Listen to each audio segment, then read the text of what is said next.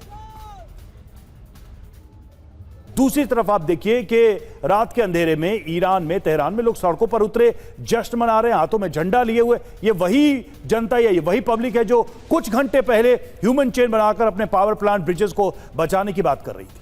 देखिए बहुत अहम सवाल आपने किया है कि तेल अवीव पर सन्नाटा है और यहाँ पर जश्न है। जश्न वो इसलिए है कि अभी हम कल ही देख रहे थे कि जो ह्यूमन कॉरिडोर बन रहा था वो एक डेमोन्स्ट्रेशन था उस वक्त जब अमेरिका ने ये कहा कि आपको हम नष्ट करने वाले हैं। और इसमें कोई शक नहीं था। जिस प्रकार से अटैक हो रहे थे, खर्ग आइलैंड पर अटैक हो रहे थे, पूरा ईरान को तबाह कर रहा था अमेरिका, तो ये कोई धमकी नहीं थी और सच दिख रहा था। उस डर के साए में यदि पूरा का पूरा ईरान की जो जनता है, वहाँ की जनसैलाब है, सड़कों पर उतर आई और ये कह रही है कि हम बच्चे हो, बूढ़े हो, नौजवान हो, कि हम मरेंगे तो देश के लिए मरेंगे। नहीं, क्या लीडरशिप की तरफ से लोगों को, जनता को ये संदेश दिया जा रहा है कि हम जीत गए, या जनता खुद ही समझ रही है कि इतनी बड़ी ताकत से इतने लंबे समय तक लड़ने के बाद अगर सीज फायर हुआ है तो ये भी एक जीत? ये बहुत बड़ी, रवि जी, ये ईरान की जनता के लिए बहुत बड़ी जीत है। वो इस अर्थ में जीत है क्योंकि ईरान को तो वेनेजुएला समझा गया था।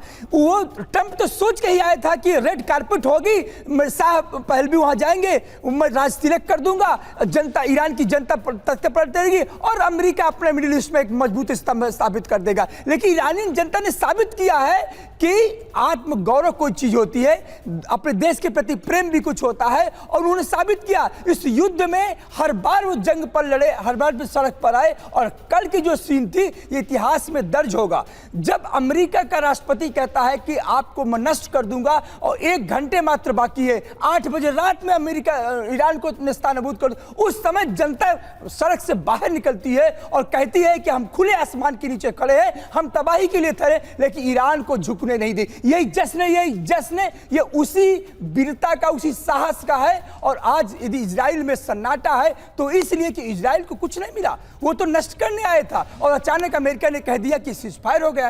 तो हो सकता है कि वहां सन्नाटा और यहां जश्न। इस बात का कि ईरान ने खोया है, ईरान ने अपने लीडरशिप को खोया है, ईरान ने कई इंफ्रास्ट्रक्चर को खोया है। और इसीलिए ईरानियन कहते हैं कि ये सिविलाइजेशनल कंट्री है। जब ट्रंप ने कहा कि सिविलाइजेशन का नष्ट होगा तो ट्रंप को नहीं मालूम है, क्योंकि 250 सालों की इतिहास की कंट्री, स्लेव से निकलने वाले, दास्ता से निकलने वाला अमेरिका को मालूम नहीं है कि सिविलाइजेशनल स्टेट हिंदुस्तान है, ईरान है, जापान है, चीन है। ऐसे राष्ट्र कभी मरते नहीं है। ये आज ट्रंप को समझ में आ गया होगा।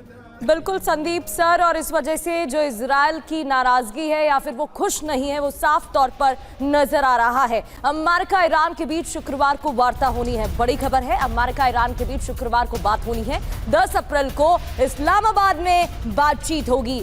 जंग खत्म करने को लेकर चर्चा होगी। एक्सियोस के हवाले से खबर आपको याद होगा, जब सीज़फायर को लेकर कोशिश की जा रही थी, पाकिस्तान की तरफ से भी पोस्ट सामने आया था। इस्लामाबाद में बातचीत होनी थी लेकिन साफ इनकार कर दिया गया था ईरान की तरफ से। अब बड़ा अपडेट ये कि अमेरिका और ईरान के बीच शुक्रवार को होनी है बातचीत। 10 अप्रैल को इस्लामाबाद में बातचीत होगी।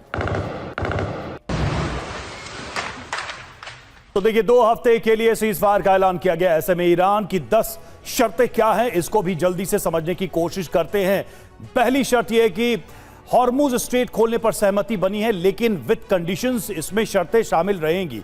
दूसरा, दोबारा हमले नहीं करने की गारंटी भी इन शर्तों में शामिल है जो ईरान की तरफ से रखा गया है। और तीसरा यह कि तबाह इंफ्रास्ट्रक्चर का मुआवजा देना होगा। तो देखिए, ये सारी बातें हैं, बहुत सारी शर्तें हैं और इन सब के बीच ये देखना होगा कि कौन सी शर्त कौन कौन मान पाता है।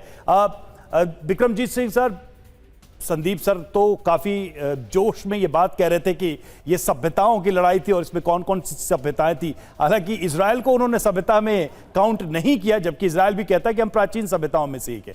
सवाल यहां पर यह है कि इन शर्तों की लिस्ट में किस पर सही का निशान और किस पर गलत का निशान लग सकता है। मतलब आप एक कॉमन मिनिमम अग्रीमेंट के रूप में किन किन शर्तों पर देखते हैं कि बातचीत के टेबल पर इजराइल अमेरिका इन शर्तों पर और ईरान इन शर्तों पर मान सकते हैं। रवि जी, ये जो लिस्ट आई है 10 पॉइंट की जो लिस्ट है अभी ईरान की, देखिए ये लिस्ट दी गई है, ये लिस्ट के ऊपर डिस्कशन हो गई, ये लिस्ट मानी नहीं गई है। जैसा कि बताया जा रहा है कि उनको जो एक तरह का नहीं वो डिस्कस, लेकिन इसमें प्रोबेबिलिटी किसमें बनती है, किसमें संभावना ज्यादा? देखिए, इसमें जो मुझे लग रहा है कि 2-4 पॉइंट जो माने जा सकते हैं कि जो ईरान बोल रहा है कि आप हमें मुआवजा दीजिए फॉर रिकंस्ट्रक्शन, तो मैं ये नहीं मानता हूं कि अमेरिका देगा या इजराइल देगा। उनको कुछ मॉनेटरी फंड्स मिलेंगे, इंटरनेशनल जो मॉनेटरी फंड है या वर्ल्ड बैंक है, वहां से लोन सॉफ्ट लोन मिल सकते हैं और रिकंस्ट्रक्शन। जी हाँ, ये हो सकता है। जहां तक मानवीय मदद भी मिल सकती है, हाँ जी, उनको मिल सकता है या उनको कोई क्रेडिट लाइन मिल सकती है। दूसरी बात आई आपको, जहां तक बात आई न्यूक्लियर मटेरियल की, अभी न्यूक्लियर मटेरियल देखिए, peaceful use of nuclear energy आप कर सकते हैं, लेकिन ये जो एनरिच्ड यूरेनियम है, इसके लिए एक शायद ये माना जा सकता है कि इसको या तो किसी एक न्यूट्रल कंट्री को दिया जाए या IAEA जो वॉचडॉग है उसकी निगरानी के अंडर इसको सेफगार्ड किया जाए, ताकि उनका जो वेपन प्रोग्राम है उसमें वो ना यूज हो। तो इस हिसाब से वो शायद वो बात भी मानी जा सकती है।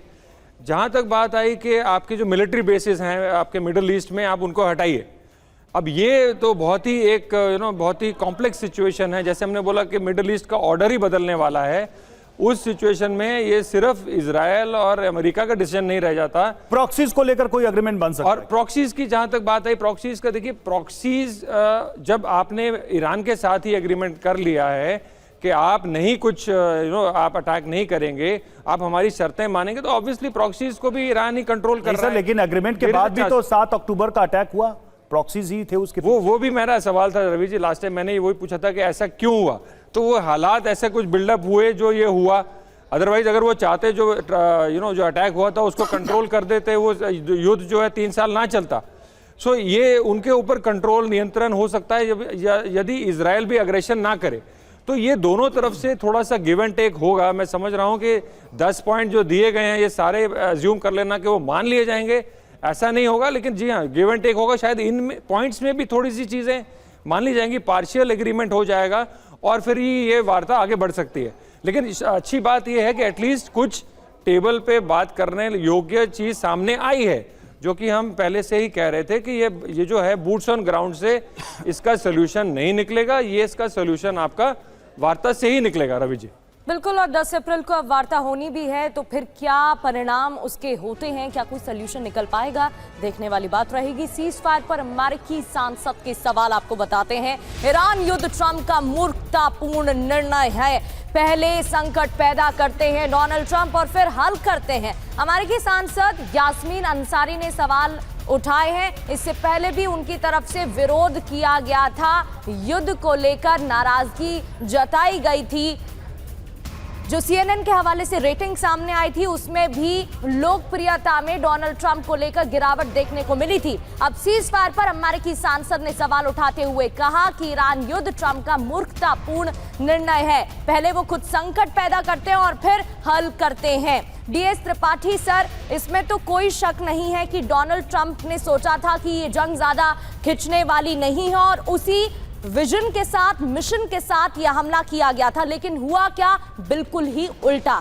अब जब ये सवाल खड़े हो रहे हैं तो क्या अपने ही घर में घिरने वाले हैं डोनाल्ड ट्रंप? क्योंकि जो रेटिंग सामने आ रही है लोकप्रियता को लेकर उसमें गिरावट देखने को मिली, चुनाव भी होने हैं और ऐसे में उनकी ही पार्टी के कई लोगों की तरफ से भी आवाज उठाई गई है।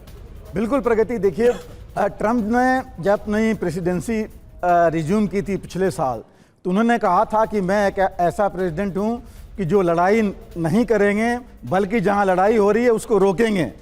उनका दावा था कि हम एक दिन में, फिर कहा एक महीने में यूक्रेन युद्ध जो है, यूक्रेन रशिया वाला ख़त्म कर देंगे।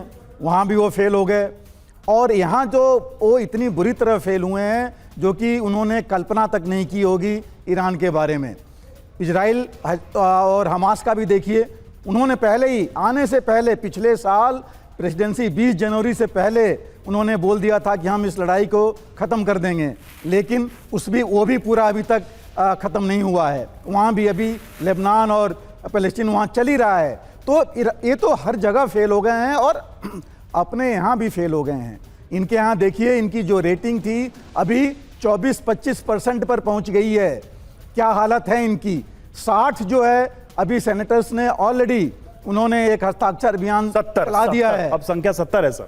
तो इनके खिलाफ, और देखिए हो क्या रहा है, 24 जो है जनरल रैंक के इन्होंने आर्मी, नेवी, एयरफोर्स के इनके जो ऑफिसर्स थे उनको अभी तक अपनी इस एक साल में इन्होंने बर्खास्त कर दिया है, उनको बोल दिया है जाने के लिए। लेटेस्ट उनके आर्मी चीफ थे और उनका बयान हमने देख लिया है। तो ये हर जगह फेल हुए हैं और यहाँ भी फेल हो रहे हैं और खुद नहीं फेल हो रहे हैं, अमेरिका की इज्जत को डुबा रहे हैं। ये अमेरिका के बारे में जो लोगों की सोच थी वो ये ख़त्म कर रहे हैं। तो ये जो है बहुत बड़ा नुकसान कर रहे हैं। ये अब अगर रुके नहीं, बहुत बड़ा मैं कहता हूँ ऑनरेबल एग्जिट होगा उनके लिए। अगर चीन, मैं तो ये कहूँगा कि चीन की ये मध्यस्थता है, मुझे लग रहा है जैसे आपने अभी बताया, और अगर ये एग्जिट कर जाते हैं तो इनके लिए अच्छा रहेगा कि अपने यहाँ, अपने देश तक, अपने देश को सुधारें जहाँ की महंगाई से लेकर हर एक चीज। अच्छा सर, एक इम्पैक्ट जो है जो शायद बताना, कहना बहुत जरूरी है कि वेस्टर्न वर्ल्ड जो बाकी कंट्रीज है नेटो, उनके साथ भी संबंध जो है काफी खराब हो चुके हैं इस जंग के बाद और उसका पटरी पर लौटना भी थोड़ा मुश्किल दिखाई दे रहा है। भले ही सीज फायर हो जाए, भले ही कल को जंग खत्म हो जाए, लेकिन अब अमेरिका की लीडरशिप को वो भी शक की नजर से ही देख रहे हैं। क्या वो भी ब्रिज हो पाएगा, ये एक और सवाल है महत्वपूर्ण।